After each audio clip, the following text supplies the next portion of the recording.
So we are going to, as I said, we are going to talk about the general idea of big data, predictive analytics, and data science today. Let's start with this. Let's look around and try to see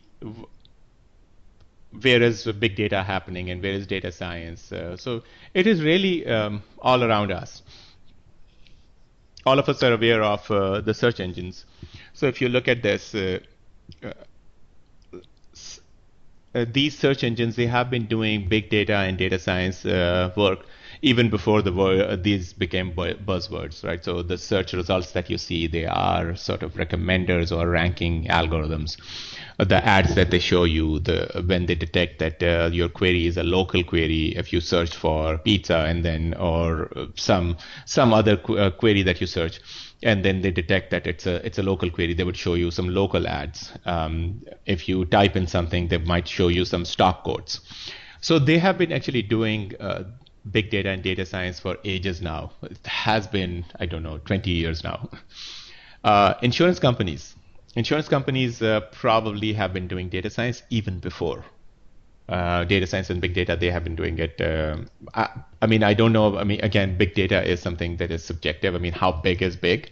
And we'll get into that debate during the boot camp or to some extent during this webinar. But if you look at insurance companies, they would use some demographics information like your age, where do you live, your gender, your income, if they know it, if they have estimated it, how many people do you have in your household, and so on. And they will offer you some insurance rates or some auto insurance rates or some health insurance rates and so on. I think some of us may have observed this. And I'm not sure how it is in Europe. I think, but in US, if I change my address, my auto insurance might change. It is exactly the same person. I'm still the same person. No more accidents. I'm still married. I'm still this. My age is still the same. I don't have any new accident history. But when I change my address, my insurance changes. So my auto insurance would change. Anybody can comment on this, why that might be happening?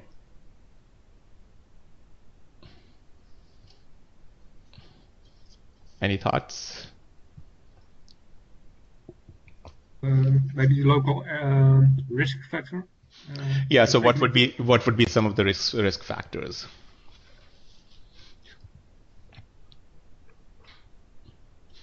Do you guys think that my new address may have possibly more?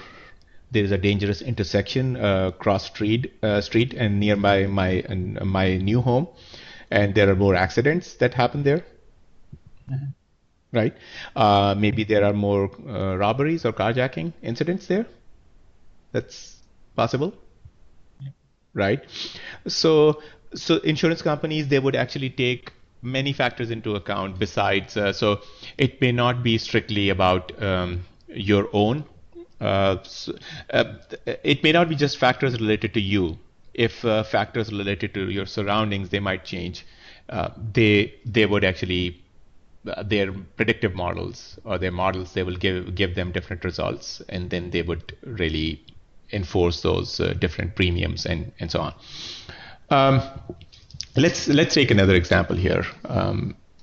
If I go to telcos, telecom companies, I think in US we have T-Mobile, AT&T, Verizon, and Sprint. I think in Europe we have Vodafone, we have Orange, I guess. What are some big carriers in Europe?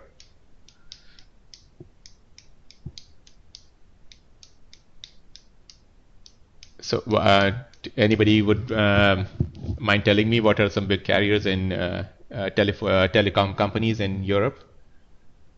Yeah, Vodafone is one of them. Orange is there, Vodafone is there. Yes. Okay. Yeah. So, and Movistar, yes. So, what do you all think? What are your thoughts on why would they be using big data and data science, what could be some of the reasons they might be using these technologies or this set of tools or skills?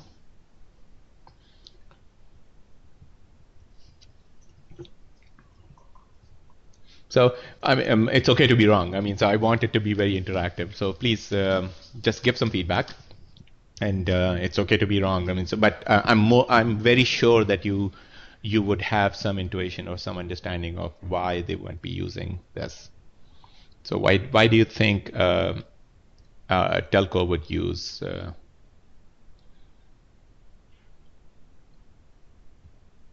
data science or predictive analytics or big data? Okay, revenue assurance, sure, but how would you assure that you have guaranteed revenue?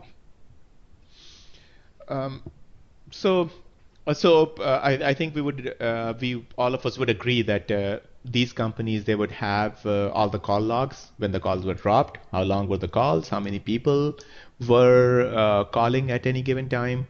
When was the network overloaded? When was the network relatively the network had relatively less usage? So these companies they actually would use all of this data that they gather pretty much every second from us, and based on that they might actually plan the network, how to expand their network and where to place cellular towers, right? So and so on. So that's one thing. And another very important thing that they might be doing is predicting customer churn.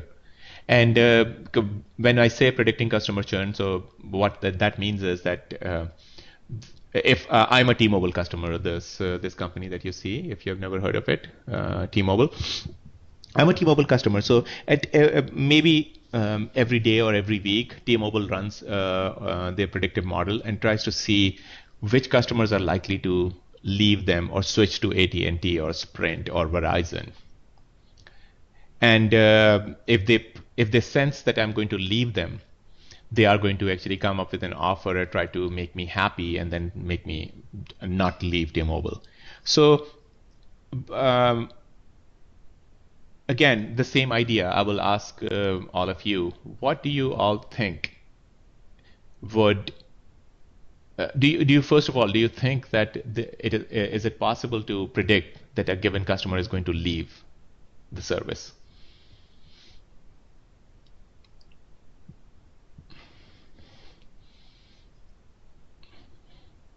Okay, so Jose thinks that yes, yes, it is Yeah, possible. Okay. yeah, I'm assuming it as well, but I don't know why. Uh-huh. So how would you go assume that and I believe that since all of you are interested, so all of us agree that it is entirely possible, right? Now the question is, uh, how would they go about predicting this? What are some of the things what are some of the and in predictive modeling and machine learning world these are called signals, right?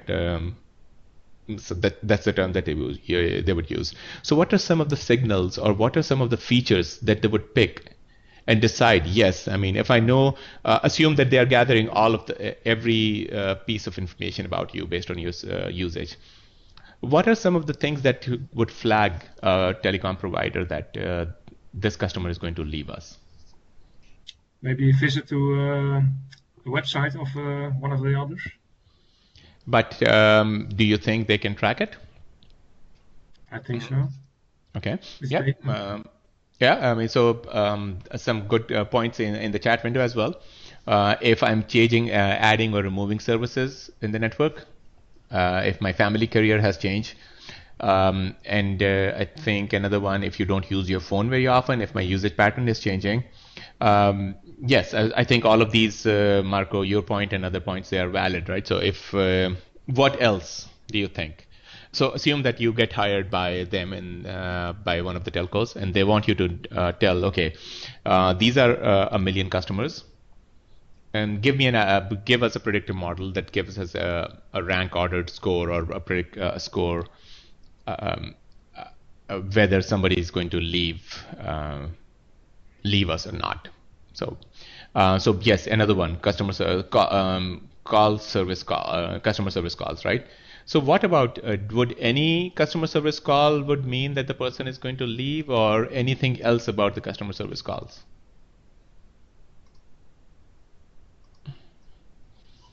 And the outcome of the call, if they're satisfied with the Yes, answer. and how would you measure satisfaction? I think they always end with the question if your your question has been answered. Yeah, Satisfaction. sure. I mean, so, but how many of us actually offer an explicit feedback, right? So, and this is precisely the point, right? So I think what we want to do is when you come in to the boot camp, you will be actually surprised how easy it is to build predictive models. And I'm not exaggerating. So there are libraries that will, with a single line of syntax, you can actually build a predictive model. But so anybody can actually quickly learn and build a predictive model, and many people think that they know machine learning. But what we will emphasize during the bootcamp is on this kind of thinking. How do you extract some features? So this is what is called the features or signals, right? How do you actually get in that mindset that, okay, I have to, even if the data was not given to me, how do I extract more data? Where should I go and look? So this is going to be a strong, we will emphasize a lot on this. So as I see in the chat window that there is how many dropped calls we have, right? So that is going to be another factor. And maybe even if somebody does not explicitly complain, but maybe the length when they called, what was the length or duration of the call? That might be a proxy for dissatisfaction. And we were reached out by one of the telco in US. They wanted to actually measure satisfaction based on the call transcript. So if I call and T-Mobile actually responded to me, I was talking to the T-Mobile customer service, and based on what they said to me and whatever I said to them, and then they turn it into a text transcript, and that transcript then eventually is based on some techniques. You understand that is this a satisfied session or not? If this was not a session that where the customer experienced dissatisfaction, they would treat that session as such. So we'll go into all of this during the bootcamp. We'll talk about text analytics as well, very briefly though, but we'll talk about it. Let's keep making progress. There are applications in online education as well. As you can expect, recommending content. Perhaps if there are 10 students taking the class, not everybody needs to work on the same background. Maybe if I'm taking a math course, after some time, this automated system figures out that my algebra is weak, because whenever there's an algebra concept in the question, I make a mistake. So it might recommend me some remedial or some prerequisite work on algebra, more exercises on algebra, and another person might get recommended different content. So online education is a big area as well, where people are using or there's a lot of potential for big data and data science. Online retailers, these are some of the big retailers in US. You can map it to, for those of you who are not from US, you can map it to any other your big retailer in your country. Social networks, the friend recommendation, the job recommendation, the who to follow, who to be friends with, what jobs to look for, and so on. All of this, we see it around us all the time. Entertainment, the recommendation engine that you see, Netflix, YouTube, and Pandora. We see that all the time, and we are going to actually cover this in depth during our bootcamp when we go over recommendation engines. So we'll talk about building recommendation engines in detail. And healthcare. I think healthcare is a very interesting area, a lot of promise. of good data science and big data applications, you can probably recommend different medication based on your understanding of the patient, what you know about the patient, their age, their ethnicity, their any background. Maybe this medication is shown not to work on people of this age and this background versus this medication works better for this background, right? So there is a lot of applications in healthcare that we can cite. Let's look at this here. Online shopping. Amazon, I think all of us, we have seen this. You go and decide to buy a book, and Amazon predictive models, they will say, yeah, I mean, this guy is going to buy this book. How about we recommend this second book and offer this person 5% off? And Amazon predictive models, they already have figured out that if they take a revenue hit on the second book, this person might not even buy this book otherwise. So let's take a revenue hit and offer this book and make money out of it. So that's a high level idea here. And similarly, we have seen this, who to follow, people you may know, and LinkedIn, the groups that I may want to join. Any jobs that I may be interested in. All of this is coming from some predictive models behind the scenes. Okay, let's keep going here. Online entertainment. We have seen this. If I have added a movie in my queue or based on my past behavior, Netflix would recommend some other movies and ask me to watch these movies. Okay, so what I would like to do is just spend 2 or 3 minutes now. If you have any application that you think should be there, or maybe you are interested in, or maybe you know that your company is working or a friend of yours is working, anything else that you would like to brainstorm or just mention something. We want to be in that, so before we start learning something, we have to be in that state of mind where we actually passionately think about what is happening around us. So if you guys can share some applications that either you would have liked to see on my slide deck, or you think they exist, or anything else.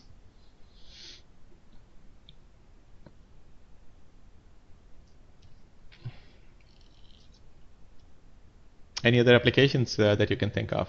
And again, you don't have to be correct. Don't worry about being wrong. I think being in that proactive mindset, it is going to help.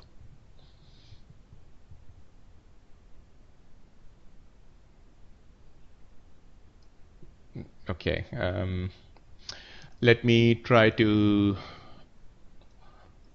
Do you think banks, financial institutions, are there any applications that a credit card company may have of using big data or data science or predictive modeling?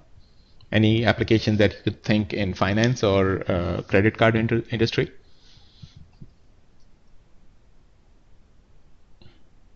Banks can offer you maybe some extra credit when they see you're out of money, or. Mm-hmm. Sure. How about so? I'm not sure, Marco. Is there a concept of yes, credit card fraud? That's what I wanted to hear here, right? So, credit card fraud is it's an application, right? So, we get this phone call or email, or sometimes our credit card may get blocked just because some transaction happened. Jose, yes, risk. And is there a concept of credit score in Europe? So in US we have a credit score ranging from, I don't know, 200 to 850 or something. So is there a concept of how creditworthy you are, and then getting a score associated with your we call it social security number in US. I don't know what you guys call it. Marco? Yeah, go ahead, Yeah, I please. think each country has its own regulations. But Okay. in Holland, they check how credible you are. Yes, and what do you think it is? Do you think that they are accurate when they predict Oh, I how? think so. All loans are registered, so they know everything you have yeah, Yeah, loaned. So they know yeah, your income. So yeah. So essentially, these are predictive models. They actually assign you a score based on different factors: how old you are, what kind of job you have, what was your performance on the previous loans that you had, and so on. So if you look at this, and this concept is not new for us. It has been going on for a long time now.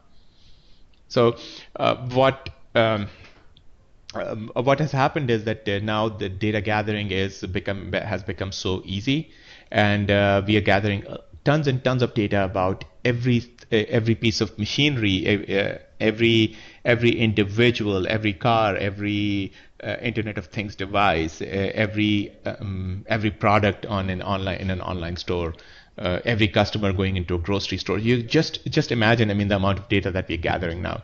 So these techniques have been there for a long time, and now suddenly with this explosion of the sensors being available readily, and then the possibility of sensors being connected to the cloud easily, and then storage being cheap, suddenly we are in this new era where we have too much data, but many companies, and you would be surprised actually. We deal with companies on a daily basis. You might be thinking, wow, and this is a big company. They must have smart data science people, but you will actually be surprised that many big companies, they have no clue what to do with their data. And that comes as a surprise to sometimes even to me. I mean, you talk to, without naming names, you talk to this big company. They're saying, yeah, I mean, we are doing this, but we have this data, but we don't know what to do with this. And then you are surprised. I mean, you from outside would think that they are $1 billion company, so why wouldn't they be able to do this, use their data effectively? Okay, so let's keep going. So if you think about this, uh, whatever we see here, all the friend recommendation or job recommendation, the movie recommendation or the fraud detection, or whether a customer is going to quit or not, whether an accident will happen or not, all of this actually, the underlying magic behind this is the big data. We have lots and lots of data about everything that is happening, and predictive analytics, some body of algorithms that really help you um, predict. Um, I think one thing that I should mention is that Amazon actually filed a patent for anticipatory shipping just a few months ago, if not a year ago. And what that means is that they would actually predict that somebody is going to order uh, maybe a laptop, a particular product. It could be a PlayStation, it could be Microsoft, or say a Dell laptop or an HP laptop of a particular model, and they would actually start packaging that for getting it ready for shipping, even without the order arriving. I mean, this has gotten so sophisticated. Of course, it is not possible for every single product. For the products they have enough data for, they can actually predict even that somebody is going to predict this. I live in Seattle in a particular zip code, so they might know that somebody from this zip code is going to order, say, an HP laptop, and they would start packaging that particular laptop even before the order arrives. It may sound like something very some science fiction, but it is happening right now. Okay, so all of this it is because of the techniques that are in general called machine learning and predictive analytics techniques, and it has become possible only after we have lots and lots of data, which we may call big data. We have lots and lots of data about everything, and that is making all of this possible. So what I would like to do is, before we go into any predictive analytics, I would like to actually have all of us take a look at what does a big data pipeline look like. Okay, so if you look at this, Let's take the example of Amazon. Amazon, I'm assuming that all of us, we know what Amazon is, right? So a shopping engine, millions of, tens of millions of products. They are present in many countries. So what would a typical big data pipeline look like? And it doesn't have to be exactly like this. This is just to give you a conceptual understanding of how everything happens in a big data pipeline. So let's look at this. So the first stage, if I put my laser pointer here, so for the first stage is data influx. I open my computer, I open my browser, I go and type Amazon.com. The moment I go to Amazon.com, an HTTP request goes to Amazon servers, and then Amazon servers, they would return me a page. And now based on if I'm a new user, Amazon would know if I'm a returning user, I'm a brand new user. If I'm a returning user, they might, at the same time, within that millisecond time window, they might actually also quickly see what is it that I was browsing for. Can we generate more recommendations? And all of this data will come in. So if you look at this, the page that I see, the Amazon page that I see, it has, it's a dense page. I mean, a lot of material is on the page, but the page may be coming from maybe 100 different servers, possibly. One server is giving me all the recommendations from clothing because I was browsing clothing, but I also bought some books. So there is a book recommendation server as well. There is some electronics recommendation, and then there is just tons of things that are happening, and all of this comes in and is displayed to me. I go and click something. Now that click goes, and based on that, an appropriate page comes back. Then another click, right? So I will keep doing this. And at the same time, if you look at this, that in real time, they are also generating predictions because based on whatever product I'm looking at, they will bring me back the product that should be recommended to me or what other people bought. Now, this is a lot of data. It is arriving tons and tons of data. I mean, you can imagine how much data they are gathering from each session from a user. Now, what do you think they should do? They should actually go and start collecting the data, correct? Because they would not be able to do anything actionable out of this unless they start collecting this data.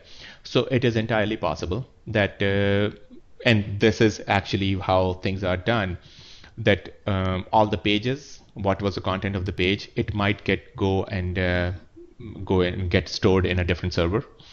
Then you have all the clicks, they are going to a different server. Then you have the product that I viewed and maybe a list of products that I looked at from clothing. They might go to a different server. The product that I looked at from electronics, they might go to a different server. So all of this data is going to different places and getting stored on hard drives or whatever storage they have.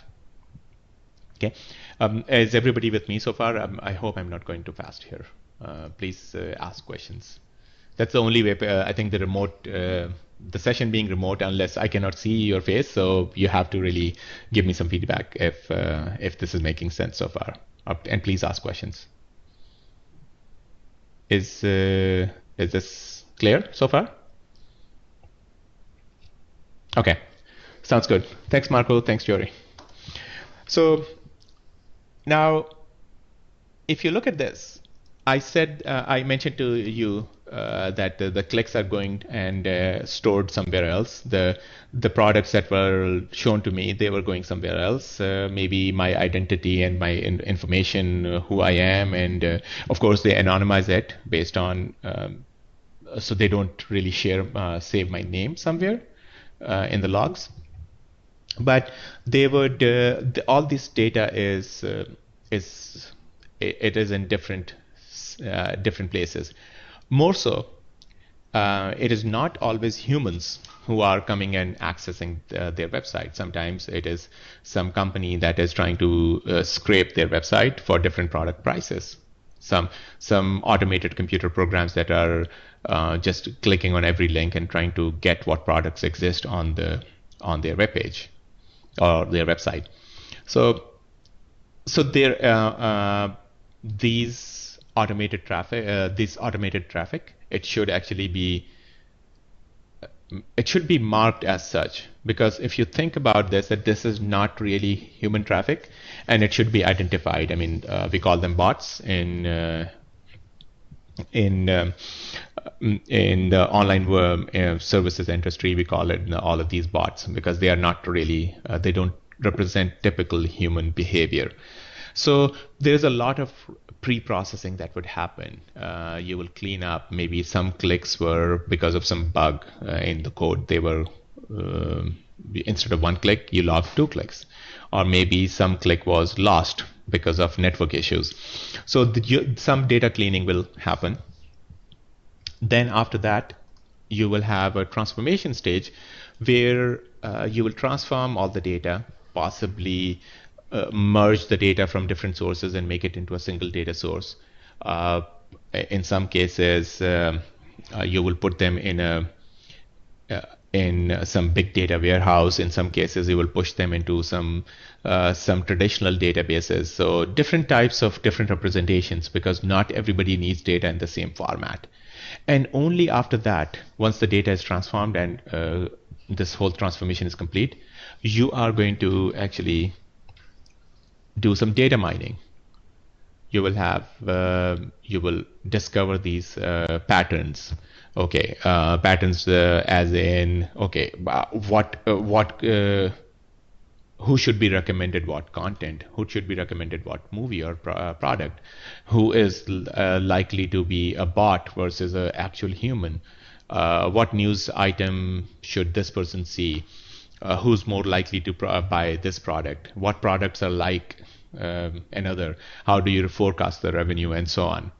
And so you mine the data and then interpret and evaluate based on whatever your business goal is. It could be in a typical big company like Amazon or Facebook or Twitter. There's many teams doing different things with the same data. So this is typically how your big data pipeline would look like. Any questions about this? Okay, let's keep going. So if you look at this, and this is only a part of the overall landscape. If you, I'm taking a note here. I noticed a small typo here. Okay. So if you look at this, there are some tools. You may or may not have heard of all of them, but there are some tools that are used for logging, purely for logging. So when somebody comes to my website and they're clicking and they are issuing queries, how do I gather all of that data? So Splunk and Flume are some of the tools for that are used for logging. And if you look at this, Flume is also used for collecting. So it is used for collecting. And if you look at the y-axis, this is the different stages in data processing. And these are the different technologies. On x-axis, these are different technologies that you have. So Flume is, I'm here right now where my laser pointer is. It is used for collecting and maintaining the logs. And Splunk is for storage. But these are, if you can think of them as flat files, like everything that comes in, it is just dumped into the log files. However, if you have SQL, if you want to store your data in a more SQL format, more of in a database format, a traditional database format, then you will use some of the tools like MySQL, Oracle, Teradata, SQL Server, and DB2, and so on. And similarly, when the data is coming in and you are gathering the data, but it is not really in the form of database tables. It is not normalized in that fashion.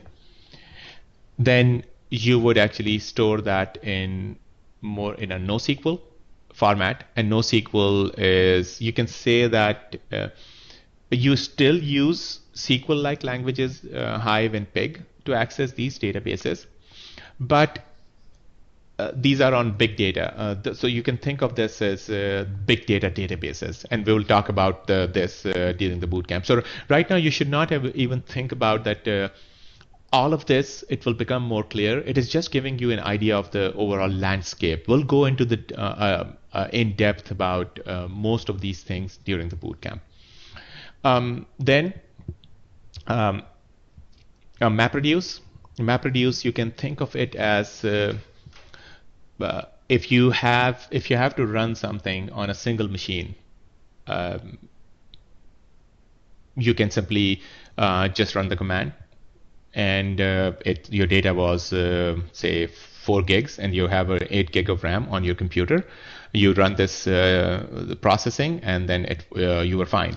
But what if your data, the amount of data that you have has about, say, a terabyte of data, or even 100 gigabytes of data, and you don't have, your RAM is only 8 gigabytes. What are you going to do? So in that, for that, you're going to use this technology called MapReduce, but there are other paradigms that have emerged now.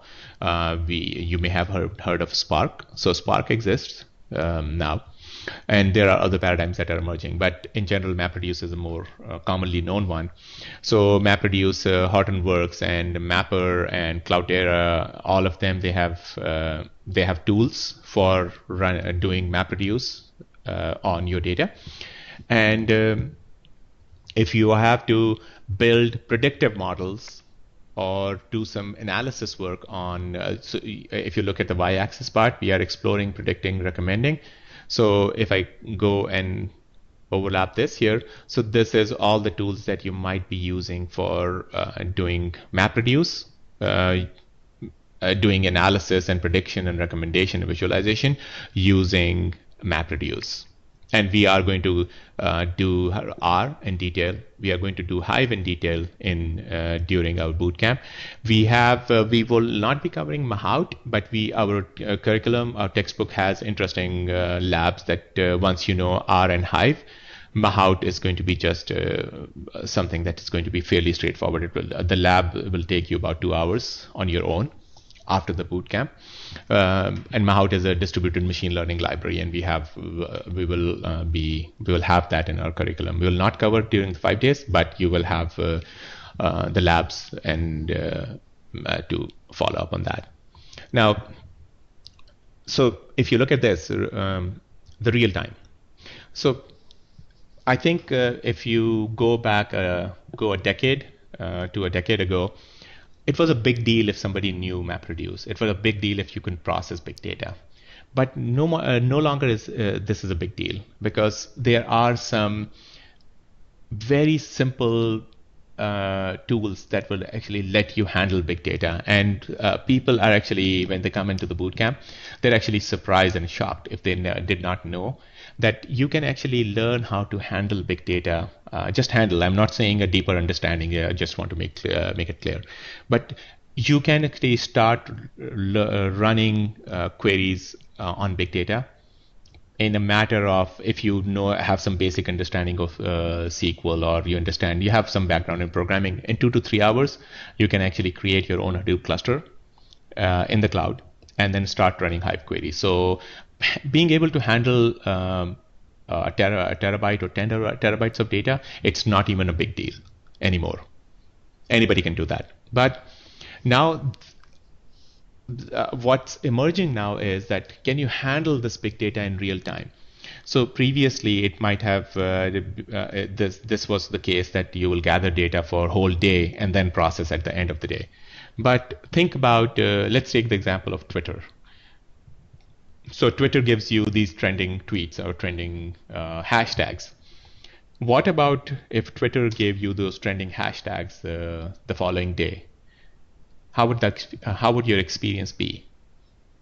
But if you look at it, Twitter actually gives you trending queries and they are updated very frequently. I don't know how often, maybe 5 minutes or 10 minutes. But if they give it to you after even after 4 or 5 hours, they are no longer trending.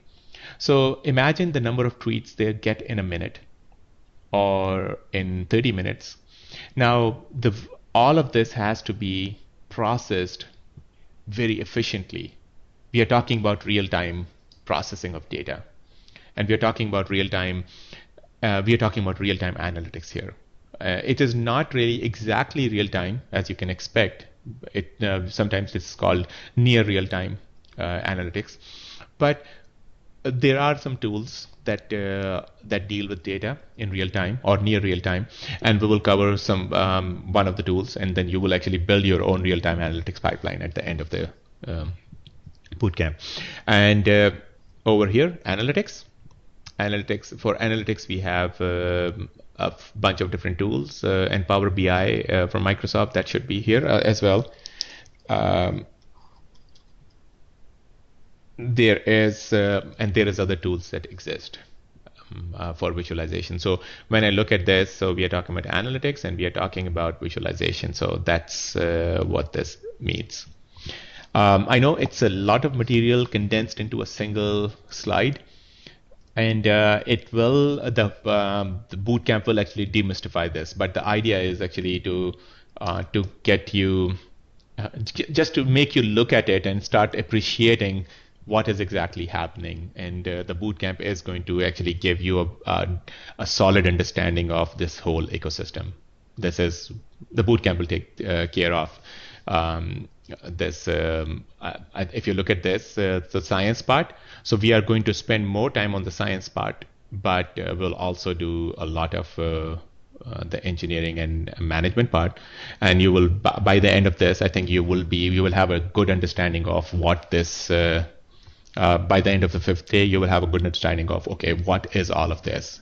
There's no way we can teach all of these technologies, but you will have pockets of so one technology from here, one technology from there, and so on. So you have an understanding. But once you understand one technology, other technologies are really some more features, some less features, but they are the same idea.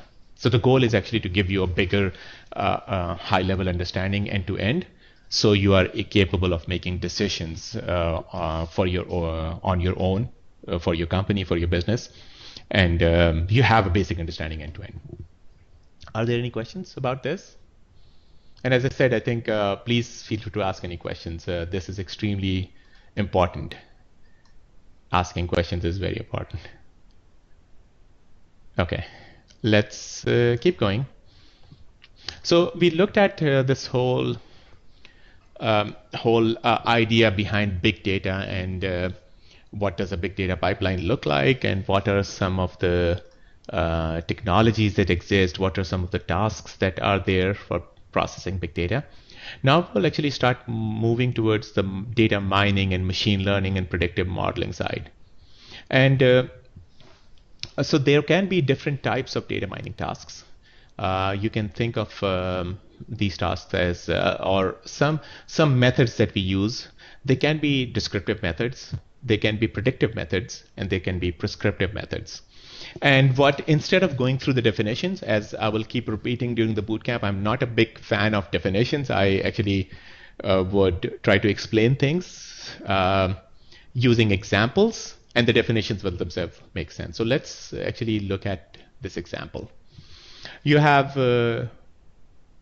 you're managing traffic, and your goal is actually to. So your goal is that you're managing traffic, that you want to know when the traffic jam has happened, or you want to avoid traffic jams. So the descriptive method would be that the traffic jam has happened already. So they are describing the situation. The traffic jam has already happened, and the implicit thing is, now do something about it. What can we do about this traffic jam that has happened? As opposed to this, if I go to a predictive method, if you notice that now this has changed from descriptive to predictive, it is both an informing and warning role. What does that mean? The traffic jam is about to happen in the next 30 minutes. And now you suddenly see that you know that something is coming up, as opposed to that's after the it is not a hindsight information. You actually are getting this information even before something has happened. And of course, implicit is do something about it before this happens. And another one is more of a prescriptive method that might involve some informing and warning and advisory role. What does that mean? That take action so traffic jam does not happen. So that is a prescriptive action. Or traffic jam is about to happen in the next 30 minutes, and you could possibly take the following courses of action. Route traffic to service road near I-5, and I-5 is a highway in Seattle. And similarly, block more traffic from entering the Washington 520 bridge. Now, I would like to actually pause because I've been speaking for a long time. Does this make sense? Do we think that this is possible if we somehow gather all the data from last 5 years about traffic that has that the way a traffic pattern has been in a given area? Do you think everything that we are talking about it is possible, or does it look like science fiction?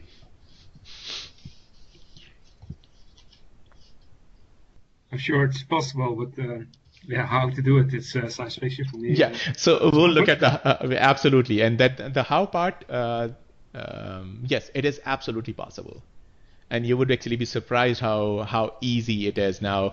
We were offering a training at a company that is owned by Audi, BMW, and Mercedes. I guess it's a geomapping company, and all of the data from these, and so that's only one of the sources, and they have data coming from other sources. So all these cars, they actually send back all the data when where is the car, where did the car turn, and what was the location, and when was the brake hit, what was the weather, what was the temperature.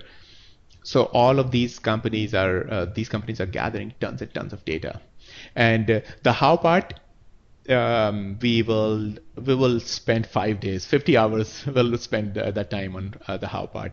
But I think for the first thing is that we need to see, okay, is it even possible? Is it happening? So yes, we'll cover how part in much detail, not specifically traffic management. We'll have some other applications, but you can map it to any domain once we go through all of that. Okay, let's keep going. For instance, um, I'm I'm not sure if Kayak exists in outside of US. I have no idea, but Kayak is a website that if I'm looking for this is one of the one of the searches that I did at kayak.com. So I was looking for a ticket from Seattle to San Francisco on a certain date, and Kayak gave me this thing. It gave me a price trend like this. What do you think? Is this predictive in nature, or prescriptive in nature, or descriptive in nature? What do you think this is telling me? Is this a prediction, or description, or prescription? I think it's a description. It is a description. Why do we think so? It's already Yeah, yeah, it's history. yeah, it is historical data. And think about this. This is the traditional BI that we have been living in for a long time now, right? The reports, customers have left us already. This was a revenue. Um, we have had so much sales in clothing, and so many sales in sports, and so many sales in electronics, right? So this is descriptive in nature. How about let me just move to, how about this rectangle? Price may rise within 7 days.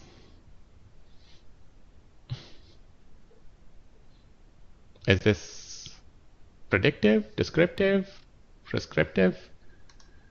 It is predictive in nature. Yes, that is correct, right? So, and then there is a prescriptive element. I'm not sure how they are doing the prescription. Maybe the prescription is just because prediction is there, so advice is buy. But that gives you an idea that how these companies are actually leveraging all the data. And again, do you think what Kayak is doing is possible? And I want to keep emphasizing, sometimes my question may seem like I'm asking the obvious, but I just want to reassure that we understand. Do you think Kayak can do this? And how do you think they might do this? Do you think they have access to all the data of all the historical pricing? Sure, this is all. I'm sure that I can get some API from some. I think there is a international organization, IATA, International Association of Travel Agents, or some other. I think I can get this data easily from somewhere after paying some money.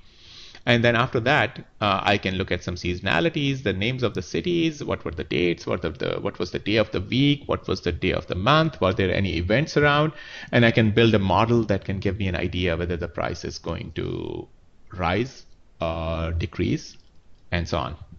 Okay.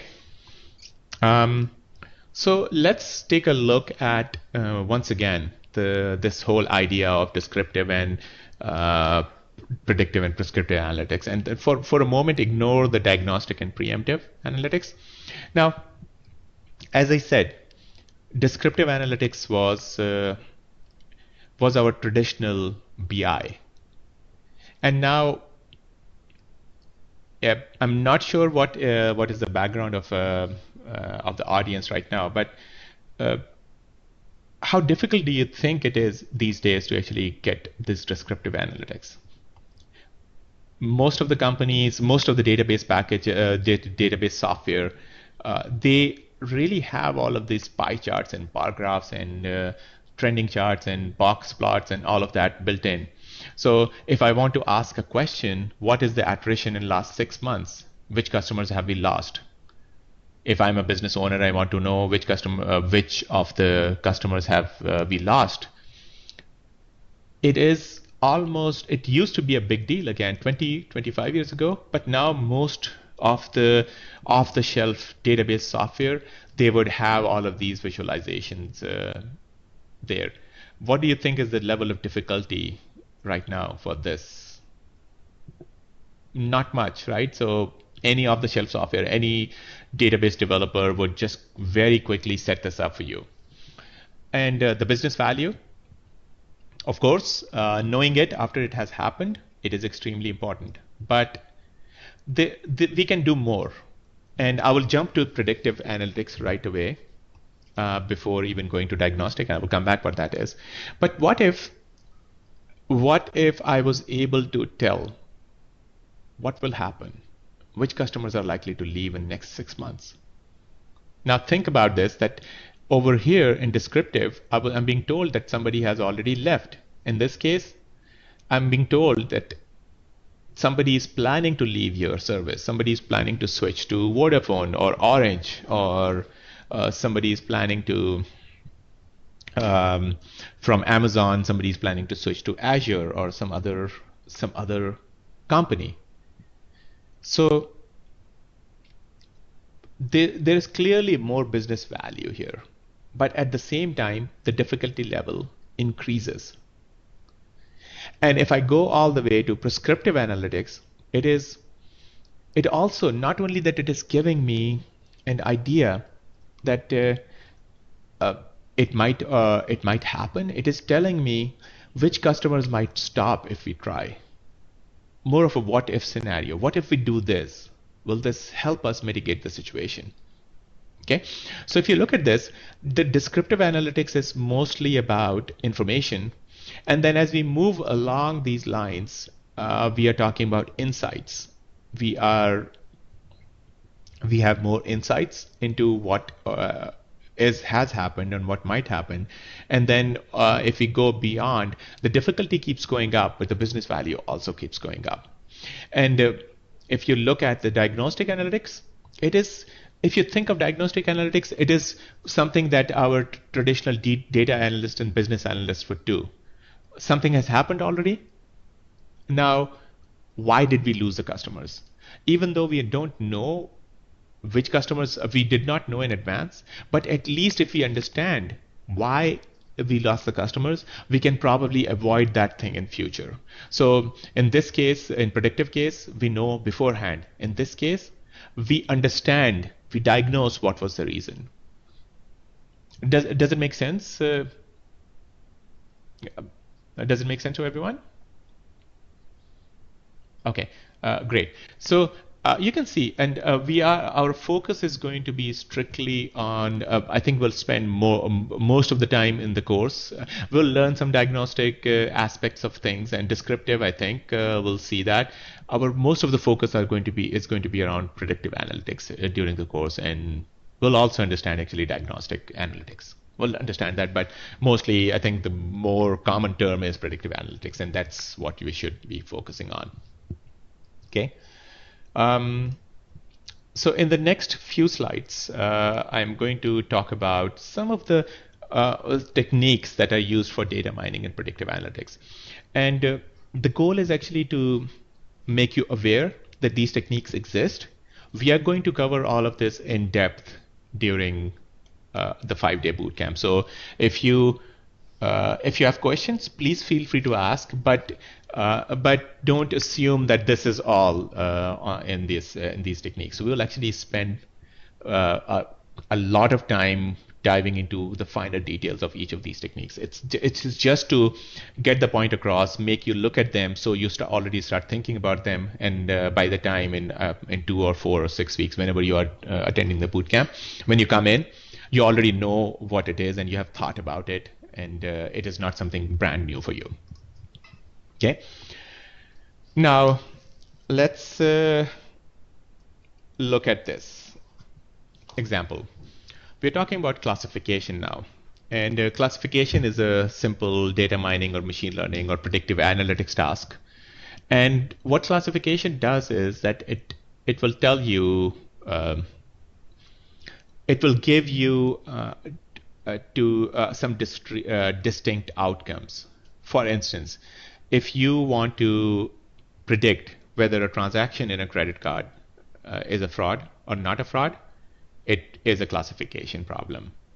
If you want to detect, for instance, you may have seen those cameras that will create a bounding box around a face when a face comes in front of the camera. So how does that camera detect whether it is a face or not? That is a classification problem. So there is a classification model running behind the scenes that is based on everything in the image. It is detecting whether there is a face in the image or not. And so whenever there is a discrete set of outcomes from your predictive model, that is called a classification problem. And the way classification works is, let's take this example here, and this is a toy example. So in US, the government agency that handles all the taxes and the tax returns, it is called IRS, Internal Revenue Services. And so you have millions of taxpayers, and IRS does not have the resources to actually audit all the taxes. Now, if I ask you, how would you audit your taxpayers for potential fraud? What would be your strategy for detecting whether somebody has filed wrong returns or intentionally or unintentionally fraudulent returns? So, what do you think? What are some of the techniques that you might use? And forget about the slide. I mean, I'm just asking you, right? So you have 10 million taxpayers, and you have resources only to just check, say, 10,000 taxpayers. How would you? Which taxpayers should you choose for testing if they are committing fraud or not, or their tax returns have error or not? Any thoughts? Any hacks? Any basic techniques? Anything that you can come up with? Oh, yeah, fabulous. Random sampling. So you will randomly pick 10,000 users, 10,000 taxpayers out of all of the taxpayers. So, um, so Marco is suggesting a random sampling, which is going to work. But any potential weaknesses of random sampling?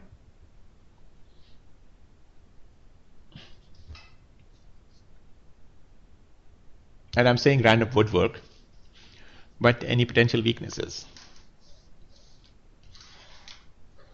Anyone?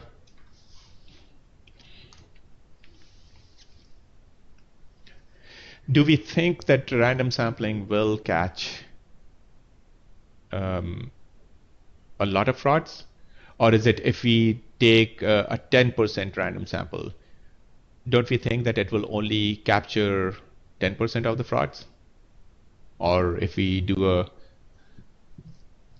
okay, Jose, no an answer to my comment, or if random sampling is good or not.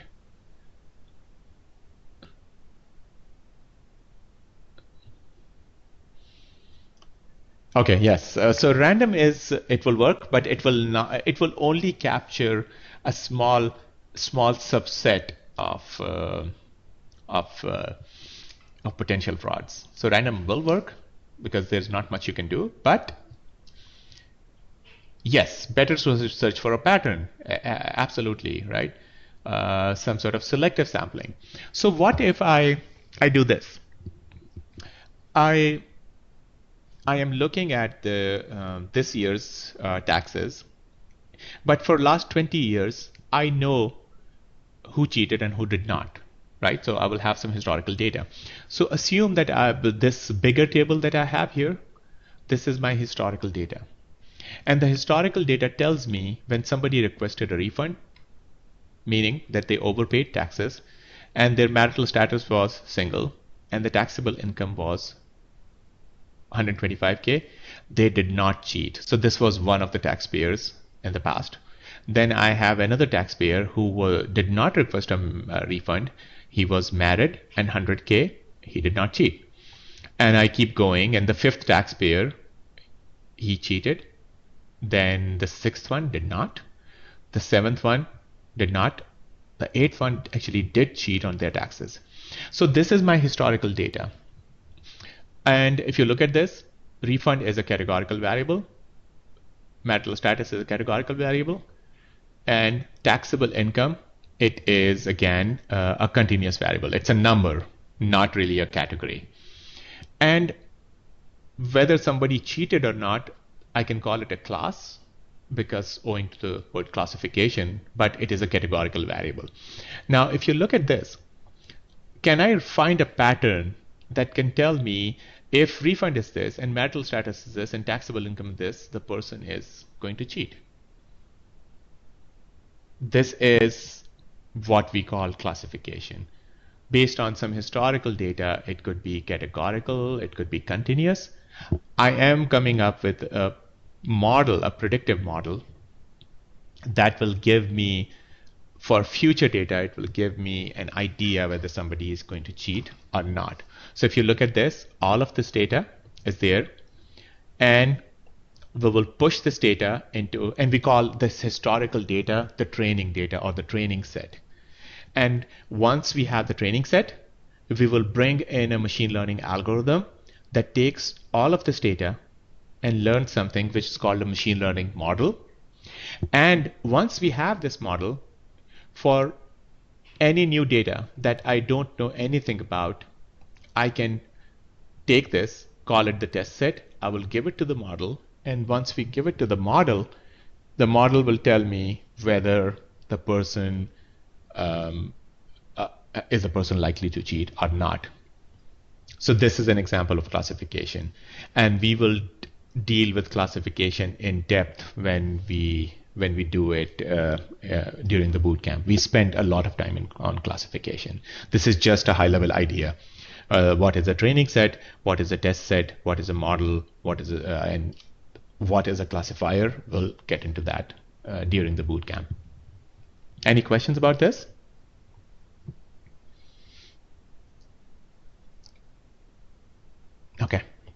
Okay, great. Let's keep going. And I think I did mention to you, I'm not a big fan of definitions, so I will leave these definitions for you. They actually, the definition formally explains what I just went over, so I will leave it for you. This you will have the slide deck on the learning portal. I made minor changes just today, so the updated slide deck should be on the learning portal shortly. So what are the applications? Direct marketing. So I'm not sure how it is in other countries, but in US, we have a lot of junk email that lands in our mailbox on a daily basis, a lot of paper that comes in. So companies, they actually use classification for direct marketing. Instead of just sending it to every possible customer out there, how about we send it to only the people who are likely to buy our product based on their age, based on their gender, based on their where they live, based on understanding of maybe how many people they have in the household and so on. Can we do that? Fraud detection. Can we predict fraudulent cases in credit card transactions? I talked about that. Customer attrition or churn. Can we predict whether a customer is likely to be lost to a competitor? All of these are examples of classification.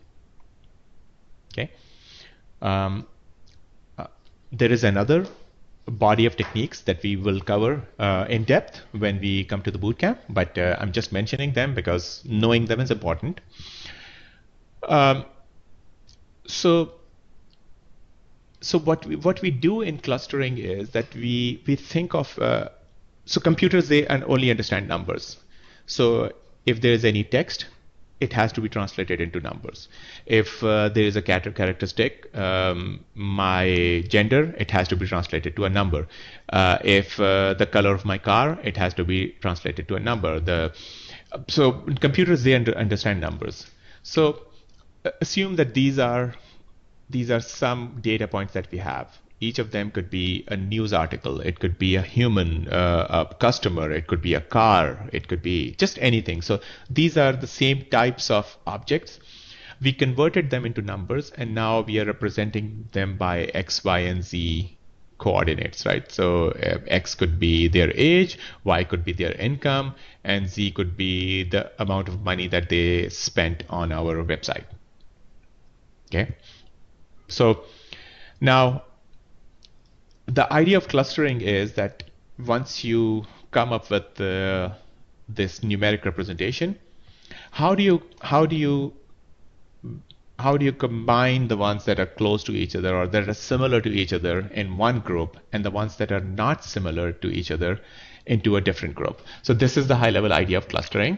And in this case, you can see the overall idea is you can see that these points, they came into a single cluster here. And they came into another cluster here, and then these points, they came into a different cluster. And the idea is that we want the points that are, or the customers or the cars. I mean, so each point represents just some entity that we are interested in. It could be a product, a car, a human, an animal, just anything. So everything that is close to each other, they stay in close proximity, and everything that is not like each other, they are separated as far apart as possible. So this is the idea of clustering. Why would we do it? We want to subdivide our customers into distinct subsets of customers.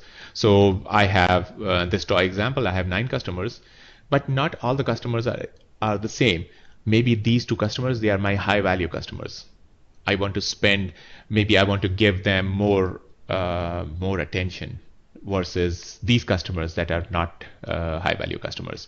Maybe these customers are the ones that are more interested in clothing versus these that are more interested in electronics, and versus these customers that are interested in some sports and other products. Same idea. We have definitions here.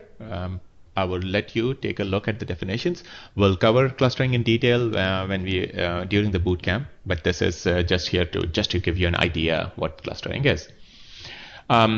So how do we know which points are similar? So Euclidean distance is a fancy way of, if you remember the distance formula, that is actually Euclidean distance. So if you take that distance between these 2 points, like x2 minus x1 square, y2 minus y1 square, and z2 minus z1 square, whole square, and the square root of that, that is called Euclidean distance. So one way to actually see how similar these two are is how close they are in terms of the distance metric. Okay, and so please go ahead. Can it only be done in 3D? No, yeah, great, Marco. Thanks for the question. Right? No, it is just because I could not draw more than 3 dimensions on paper. But in theory, so think about this. Let's do this. What do you think about Amazon? How many attributes they might be gathering about each customer?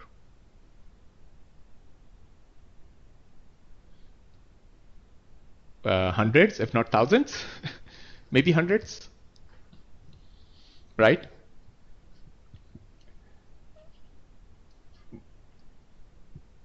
Is this clear? So each company, for instance, Netflix, what do you think about Netflix if they want to cluster movies? How many attributes they might have about a given movie? Or Amazon, how many attributes they might have about a single product? Probably hundreds, right?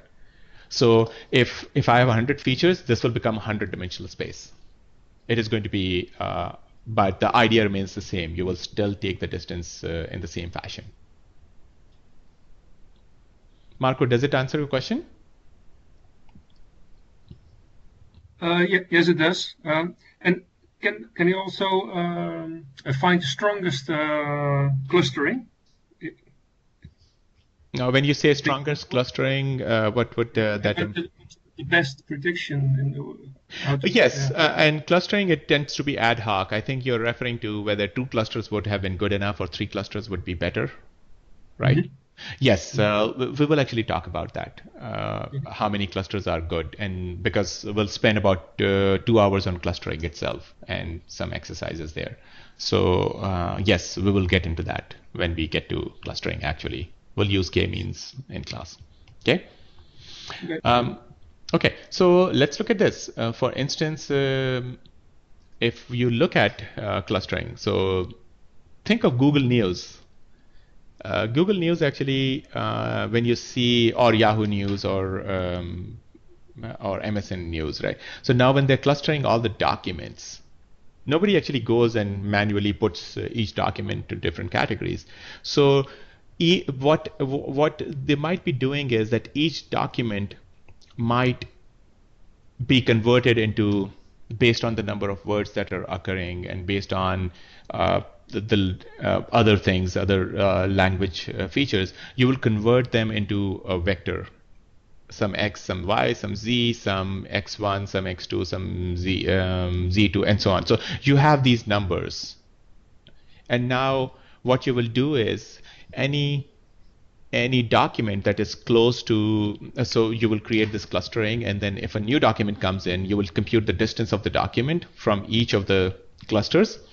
And based on that, you will decide which kind of document it is. And this will make sense. We'll spend time on text analytics, and we will also spend time on clustering.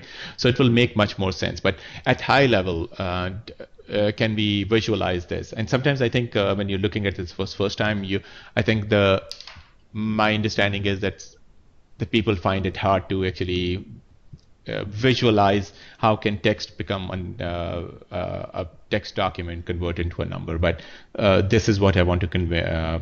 I want to communicate here. Do you see? Do you have some sense of how this might happen?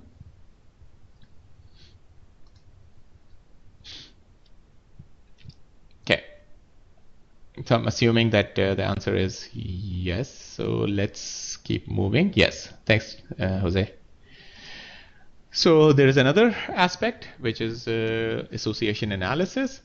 And if you go to a grocery store, grocery stores would see every time somebody bought. They would look at each checkout, And each checkout, you have milk and eggs, and then milk and bread. And maybe in some checkout, somebody bought milk, egg, and bread, and somebody bought toilet rolls and egg. And now what they would do is they would try to do some association analysis. And they will say, yeah, I mean, whenever there is milk, it always includes bread. And whenever there is eggs, there's a 43% of the people who bought milk also bought eggs. So they actually continuously do these analyses and then optimize their inventory and then optimize their placement on the shelves and so on, just to make it easy for the customers and make it more profitable for themselves. Okay. For instance, in this case, if you look at this, how do you discover a rule? For instance, bread, Coke, and milk, and beer and bread, and beer, Coke, and diaper and milk, and so on. So if you look at this closely, the rules discovered are that whenever there is milk, there is Coke. If you look at this, in the first transaction, we had milk, and Coke was there, and there was milk, and Coke was there, and milk, Coke was not there, and milk, Coke was there. So 3 out of 4 times, whenever there was milk, Coke was there. And similarly, when we look at diaper and milk together, so diaper and milk, when there is diaper and milk, you have beer. When you have diaper and milk, you have beer, and diaper and milk and Coke is there, right? So these are some of the rules that they would be learning, grocery stores, they would be learning all the time just to keep optimizing their inventory and then placement on the shelves. And you may actually see things like this when in a grocery store, sometimes you would see a few things that are completely unrelated, but they have a reason to the stores, they have a reason to actually put them because they know that these things are placed together, and if they are accessible easily, people are going to buy them. So that's the overall idea. And I have some more applications here. I think I will let you go through this. We have only 15 minutes remaining, and I think I have 5 more slides that I need to finish before. So I will let you actually go through this slide. Another example is regression.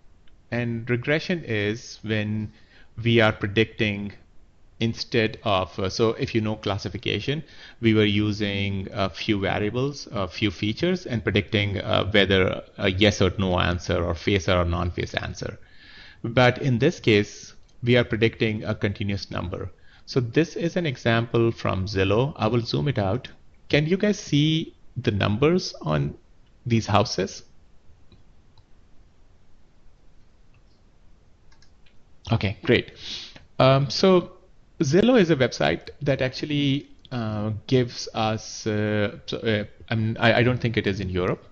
It is, we have it in US here.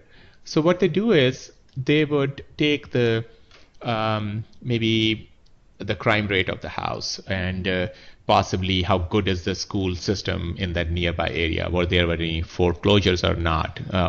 Is public transportation available or not? What was the previous selling price of the house? And so based on a lot of this data, historical data about the neighborhood, about the house, about the general economic condition, and they have the site, it's called Zillow, ZILLOW.com, and they would actually predict the price of a house. So this is an example of a regression of a regression model. So you're taking a bunch of variables and predicting the price of the house, or predicting a number, really. And it could be the future stock price. It could be how much money you will make. It could be how many bikes you will rent. It could be how many cars you will rent. It could be how many customers will show up on your in your store. So whenever you have you are faced with a question of how many or how much, then you will use a regression algorithm and not a classification algorithm, because classification is a distinct set of possibilities, and this is a continuous number. And we will get into the details of regression as well, just to make sure, just to let you know.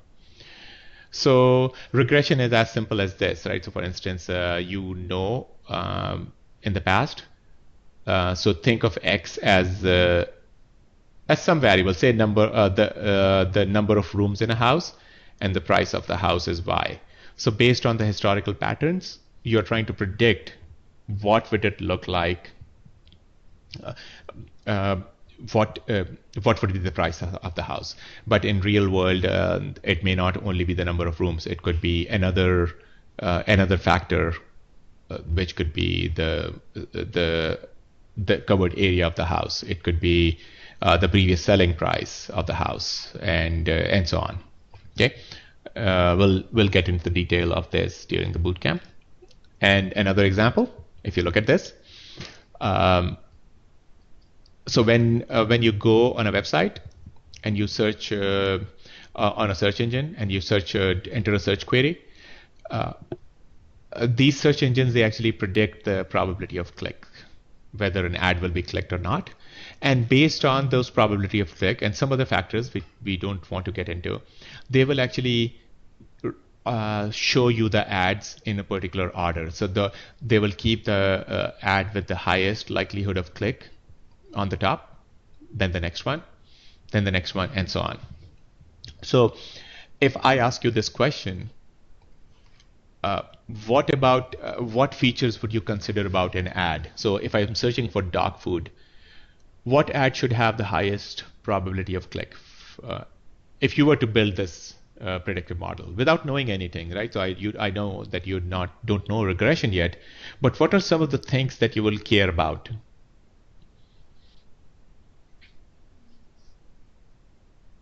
What are going to be strong predictors of which ad is going to be clicked? Just use it doesn't have to be machine learning, right? So I mean, just what is your intuitive answer here? What will decide whether an ad is going to be clicked or not? Possibly bold text, sure. What else?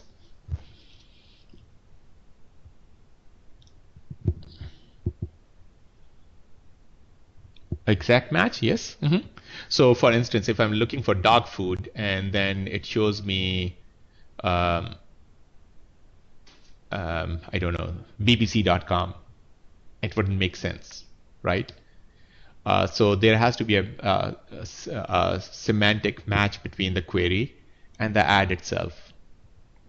But Jose, we are deciding the position based on the probability of click. So the position will actually be determined based on the number that we are trying to predict. So do you think if an ad was clicked more frequently in the past, there's a chance that it will be clicked more frequently in the future as well? Do you think that could be a good indicator?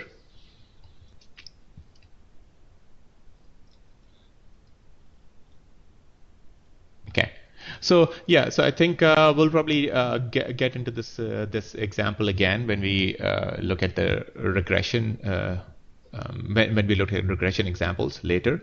But right now, just to give you an idea that this is where we are in terms of this is another technique and which has a lot of uses. And regression and classification are by far the most commonly used techniques, and we'll make sure that you understand them very well. Okay. Now, there is another category which is called the anomaly or deviation detection, like fraud detection. Credit card fraud detection, network intrusion detection, and bot detection in web traffic. So all of this is yet another body of applications, and we will talk about that during our bootcamp as well. Now, so what are some of the challenges here? So I'm done with all the technique, not all the techniques, but some of the techniques that were worth mentioning in a limited amount of time. So what are some of the challenges? It turns out that so when back in my grad school days, the biggest data set that I worked on was about 500 megabytes. And when I joined, I used to work for Bing. I will formally introduce myself during the boot camp again. But when I started working for Bing, we were actually gathering tens of terabytes of data on a daily basis. So now think about this, that many algorithms, they may be completely fine working on small data sets, but suddenly when you have big data sets, suddenly it becomes a big challenge. So scalability is a big problem, and that needs to be handled. And a same machine learning algorithm, it might work on a small data set, but it might not work on a big data set. Dimensionality. Usually, what happens is that if you have, if you remember the IRS example, where we were predicting whether somebody will commit a fraud in taxes or not, we were looking at their marital status, whether they were married or not, or whether they filed for a refund or not, and what was their income. So easy enough. But in real world, we don't consider only 3 columns or 3 features of the data. And as you have more and more features, your machine learning algorithms, they find it difficult to actually come up with a good predictive model.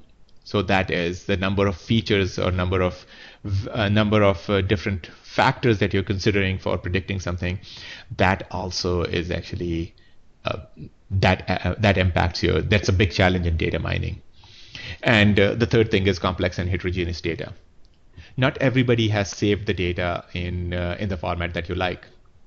Some people, you may be using some text data, some blogs that you're reading, some news that you're getting, some tweets. Maybe some data is in video or audio format. Some data is all numbers. Some data is in a SQL database. Some data is sitting in a non-SQL database. So how do you handle this complexity and this heterogeneity of data? Data quality. Your values are missing. You have to make sure that you are not taking bots in your data. Quality is a big factor. And if you don't worry about your data set, quality of your data, then whatever you learn from your data, it is going to be misleading. Data ownership and distribution. A lot of data, sometimes you think that it is going to be useful, but you don't own it. How do you get that data?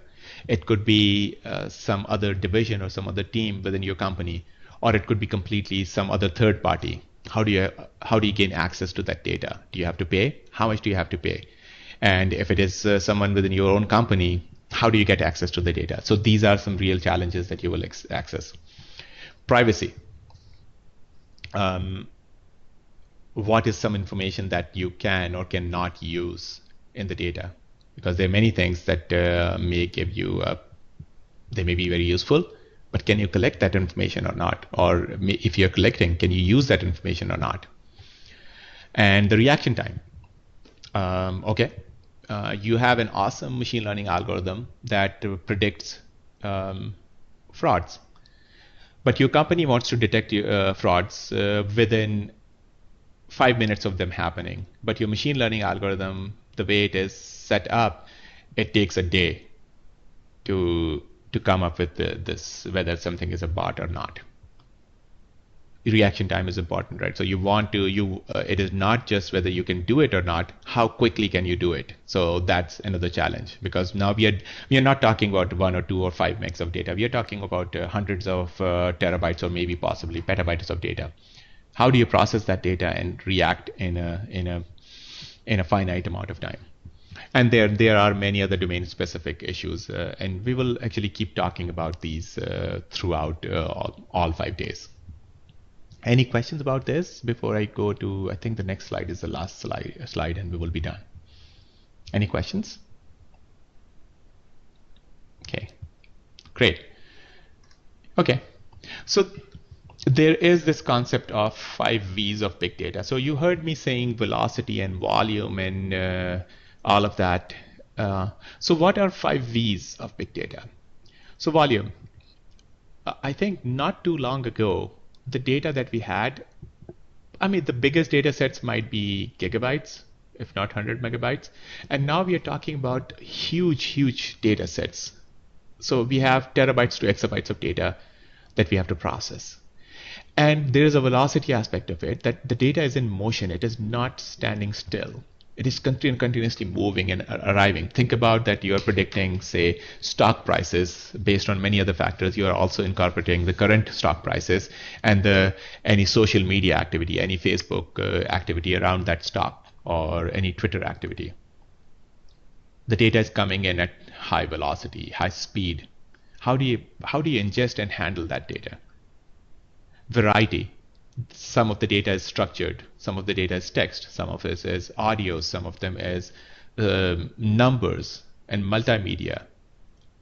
There's a variety in different forms of data. How do you handle that? And veracity of data. Data is in doubt. Any lost clicks, any automated traffics, any bots, any incompleteness, any latency, the data did not arrive in time. What do you do?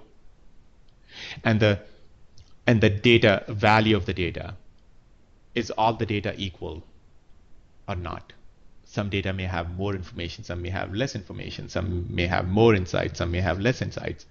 So there are a lot of different challenges around big data, and we will actually spend a lot of time discussing all of these, having discussions around all of this. But so the idea for today was actually to expose you to all of this and get you thinking until you show up and you have a good sense of what we are going to do.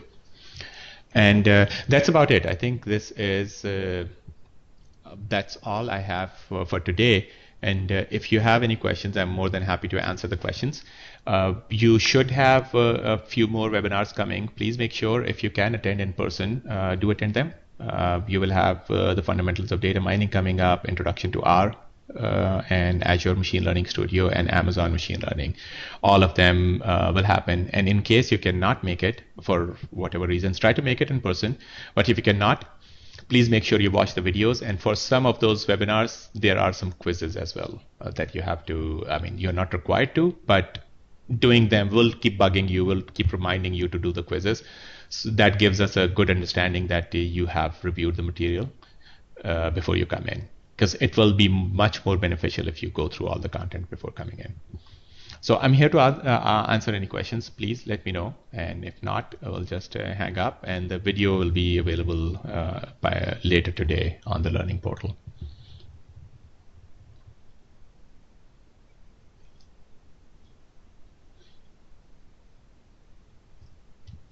Okay, so yes, we will actually send you the 5th webinar. So I think the question is that the 5th webinar invite is not there. Yes, all of you, maybe many of you did not receive that. So I will have it sent to you shortly. Okay. Thanks a lot, all of you. It was nice having you, and then I will see you in person.